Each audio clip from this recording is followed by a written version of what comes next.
இந்த ஆடி மாதம் வந்துட்டாலே நிறைய பேருக்கு ரொம்ப சந்தோஷமா இருக்கும். ஏன்னா, அடுத்தடுத்து விசேஷங்கள் வந்துக்கிட்டே இருக்கும். இந்த ஆடி மாதத்தை சக்தி மாதம்னு சொல்லுவாங்க. ஏன்னா, சிவனை விட அம்பாளுக்கு தான் சக்தி அதிகமா இருக்கும்.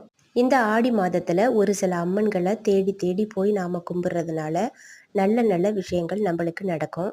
நம்மளுடைய இஷ்ட தேவதை, குல தேவதை, கிராம தேவதை, ஓம் சக்தி அம்மன், நாகாத்தம்மன், புற்று உள்ள அம்மனுக்கு பால் ஊற்றி மாவிளக்கு போட்டு வழிபாடு செய்கிறது இந்த மாதத்துல ரொம்ப சிறப்பானது. இந்த மாதத்துல நாம செய்யற ஒவ்வொரு நல்ல விஷயமுமே இந்த வருடம் முழுவதுமே நம்மளுக்கு நல்ல பலன்களை கொடுக்கறதா ஒரு ஐதீகம் இருக்கு. அதுவும் இல்லாம பெண்கள் இந்த ஆடி செவ்வாய்க்கிழமைகள்ல எண்ணெய் தேய்த்து குளிக்கலாம். இது ஒரு நல்ல விஷயம். ஆடி மாதத்துல செவ்வாய், வெள்ளி, ஞாயிற்றுக்கிழமை இந்த 3 நாட்களுமே அம்மனுக்கு மிக மிக சிறப்பான நாள். ஆடி செவ்வாய்க்கிழமை நம்ம வீட்டிலேயே எலும்புச்சம்பழ தீபம் ஏற்றி வழிபாடு பண்றது ரொம்ப ரொம்ப நல்லது. செஞ்சு பலனடைவோம்.